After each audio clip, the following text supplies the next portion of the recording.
সরকারি ক্রয় কমিটির মিটিংয়ে পাশ হওয়ার মাধ্যমে মোটামুটি প্রশাসনিক জটিলতা সবগুলাই শেষ। তো আল্লাহর ইনশাল্লাহ আমরা আশা করি যে আগামী 2 মাসের মধ্যে এটা কাজটা শুরু হয়ে যাবে ঠিকাদারের সাথে আমাদের গণপূর্ত বিভাগের। পরবর্তী কাজ যেটা সেটা হচ্ছে গণপূর্ত বিভাগই করবে।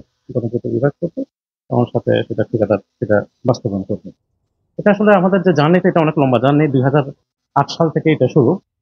মেডিকেল কলেজের প্রথম প্রিন্সিপাল যিনি ছিলেন আমাদের অধ্যাপক বিএম আলী শেখ স্যার, উনি আসলে অত্যন্ত ডেডিকেটেড ভাবে এই মেডিকেলের জন্য অনেকগুলো কাজ করে গিয়েছেন।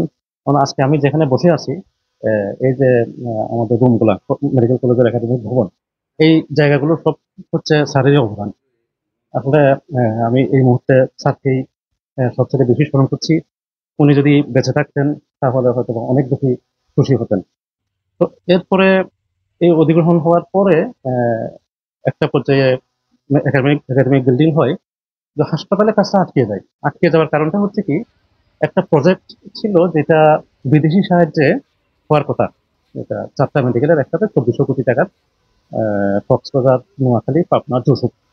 তো এখন ওই যে বিদেশি সহায়তার মাধ্যমে হওয়ার যে একটা ব্যাপার ছিল, ওইটার কারণে এটা অনেক পিছিয়ে যায়। ওই সহায়তা আসে নাই, কিন্তু সরকারও এটা নিয়ে আর আগাতে পারে নাই ওই ইয়ের কারণে, বা কোনো কিছুই তখন ফলপ্রসূ হয় নাই। একটা পর্যায়ে এখানে এর মধ্যে অনেক প্রিন্সিপাল স্যারই দায়িত্ব পালন করে গেছেন। ওনারা সবাই আসলে মানে কাজ করে গিয়েছেন এবং কন্ট্রিবিউট করেছেন। তো পরবর্তীতে এক পর্যায়ে ওই ইয়ে থেকে এটা বের করে আনা হয় মেডিকেল কলেজের হাসপাতালের প্রস্তাবগুলো। পরবর্তীতে সরকারি অর্থায়নে করার একটা সিদ্ধান্ত হয়। এরপরে এক নাকি পাস হয়, আর লাস্ট টেন্ডারও হয়। তো আমি দায়িত্ব নেওয়ার আগে ফরহাদ স্যার ছিলেন, উনি এটা নিয়ে অনেক বেশি চেষ্টা করেছেন। এর আগে ডাক্তার রেজাউল করিম মন্নুর স্যার, উনিও চেষ্টা করেছিলেন। আহ, ফরহাদ স্যার বেশ কিছু যোগাযোগ করেছেন এবং কাজটাকে অনেক দূর এগিয়ে নিয়েছিলেন। উনি স্থানীয় আহ, সাংসদ সহ বিভিন্ন আহ, আহ, যেখানে যার থেকে সহযোগিতা পাওয়া সম্ভব আর কি, সবাইকে নিয়েই উনি চেষ্টা করেছিলেন। ফরহাদ স্যার, ওনার আসলে বিশাল অবদান আছে ওনারও। এরপরে আমাদের কক্সবাজারেরই অধ্যাপক নুরুল আলম, উনিও যে কদিন ছিলেন আহ, চেষ্টা করে গেছেন উনি এই বিষয়টা নিয়ে। তো পরবর্তীতে আমি এসে এটা দেখি যে গণপূর্তে আটকে ছিল। গণপূর্তে আটকে ছিল, সেখান থেকে কোনোভাবেই সরকারি ক্রয় কমিটি যেটা, যেখানে মূলত মন্ত্রী পরিষদের সদস্যরাই থাকেন এবং সাথে সচিবরা থাকেন, খুবই উচ্চ পর্যায়ের একটা এটা একটা মিটিং হয়। তো সেখানে কোনোভাবেই পাঠানো যাচ্ছিল না। তো আমিও আসলে অনেকের সহযোগিতা নিয়েছি। আসলে এই বড় বড় কাজগুলো অনেক সময় আমরা প্রশাসনিকভাবে এভাবে পুরোপুরি পারি না। আহ, এটা অনেক স্থানীয় অনেক রাজনীতিবিদ, সাবেক সাংসদ, অনেকেরই সহযোগিতা নেওয়া লাগে। এর মধ্যে আমাদের ছাত্রছাত্রীরাও সংবাদ সম্মেলন করে, তারপর হচ্ছে অনেক স্মারকলিপি দেয়। তারা আমাদের সাংবাদিক সমাজের মধ্যে সচেতনতা তৈরি করার চেষ্টা করে, এবং আমাদের কক্সবাজারের সাংবাদিক ভাইয়েরা, তারা আসলে এই কক্সবাজার মেডিকেল কলেজ হাসপাতালের যৌক্তিকতা এটা তুলে ধরতে সক্ষম হয়, এবং এটা কিন্তু উচ্চ পর্যায়ে নজরে আসে। এই বিষয়টাও যথেষ্ট গুরুত্বপূর্ণ। এটা সামাজিক ভাইদের অবদানও অনেক বেশি গুরুত্বপূর্ণ। সেই সাথে আমাদের শিক্ষকদের একটা টিম এটা নিয়ে কন্টিনিউ কাজ করে গেছে যখনই যেটা করার সম্ভব প্রয়োজন হয়, এবং আমাদের কর্মচারীরাও অনেক বেশি সহযোগিতা করেছেন।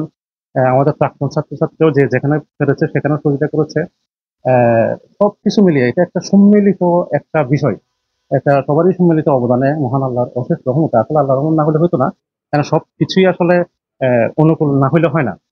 বর্তমানে আমাদের প্রধান উপদেষ্টা মহোদয় চট্টগ্রামের, আমাদের স্বাস্থ্য উপদেষ্টা মহোদয় চট্টগ্রামের, এসব বিষয়ও আসলে গুরুত্বপূর্ণ ছিল। আসলে মানে একটা ক্ষেত্র নির্দিষ্ট না, এককভাবে তাদের প্রধান নাই। তো আল্লাহ রহমতে এটা আমার সময় হয়েছে। তো আমাকে কিছু কাজ করার সুযোগ দিয়েছেন, কিন্তু হচ্ছে আসলে এটা দীর্ঘদিনের দীর্ঘ প্রক্রিয়ার একটা অংশ। ফিনিশিংটা এসে আমার সময় হয়েছে আর কি। এই অবকাঠামোটা বিনির্মাণের কাজ শুরু হবে। এটা হইতেই একটু সময় লাগবে। স্বাভাবিকভাবে একটা 10 তলা বিল্ডিং হবে একসাথে, 400 কোটি টাকার উপরেই এখানে লাগবে। তো সেটা অনুমোদন হয়ে গেছে। তো এখন এটা হইতেই সময় লাগবে, 3-4 বছর হয়তো বা সময় লাগবে। তবে কাজ ইনশাল্লাহ শুরু হয়ে যাবে। আর এই অবকাঠামো বিনির্মাণের সাথে সাথেই ওই মানে পোস্ট গুলা তৈরি করার জন্য আমাদের আগানোর জন্য চেষ্টা করতে হবে আর কি। যখনই কাজ শুরু হবে তখন আমরা সেসব প্রক্রিয়া শুরু করবো ইনশাল্লাহ জনগণের বিষয়ে। আর হচ্ছে ওই অধ্যাপক, সহকারী অধ্যাপক, সহযোগী অধ্যাপক লেভেলের যারা আছেন তারা কিন্তু আসলে হাসপাতাল মানে মেডিকেল কলেজ হাসপাতালেরই জনবল। ওনারা বর্তমানে যদিও সদর হাসপাতালে কাজ করছেন, যেহেতু আমাদের নিজস্ব হাসপাতাল নাই, কিন্তু এই জনবলটা কিন্তু পুরো ইয়েতেই ট্রান্সফার হয়ে যাবে, মানে তখন এখানেই কাজ করবে। মেডিকেল কলেজ হাসপাতাল যখন হবে তখন সবাই এখানেই এই মেডিকেল কলেজ হাসপাতালে কাজ করবেন। এটা আসলে বলা খুবই ডিফিকাল্ট, কারণ আমি বিভিন্ন সময় এখানে তো এই মেডিকেল অনেকদিন ধরে চাকরি করছি। যেমন আমার মনে আছে 19 সালে একজন প্রজেক্ট ডিরেক্টর এসেছিলেন আমাদের টিচারদের নিয়ে মিটিং করবেন। তো উনি তখন মানে আমাদেরকে যেটা ধারণা দিলেন যে 24 সালে একবার পুরোপুরি চালু হয়ে যাচ্ছে। তো সেই 24 সাল পর হয়ে এখন 25 সাল হয়ে গেছে। তো এখন যাই হোক, তারপরেও মানে এখন যে পর্যায়ে আসছে ইনশাল্লাহ, তো এখন তার কাজ শুরু হতে আর করতে আর বাধা নেই। তো এটা যদি মানে খুব দ্রুত করা সম্ভব হয়, হয়তোবা 4 বছর লাগবে। একজন কাজেরিয়া আমি আশা করছি 2 মাসের মধ্যে শুরু হবে আশা করছি। তো এখন হচ্ছে আমার মূল যে কাজটা এখন শুধু গণপূর্ত বিভাগ করবে। এরপরে যেটা কাজ এটা হচ্ছে আসলে কনস্ট্রাকশনের যে কাজগুলা, এটা আসলে মূলত করে ওই গণপূর্ত বিভাগ আর কি। এরপরে কাজটা ওই মূলত ওনাদের হাতে চলে যাবে, গণপূর্ত বিভাগের ওনারা এটা ডিল করবে আর কি।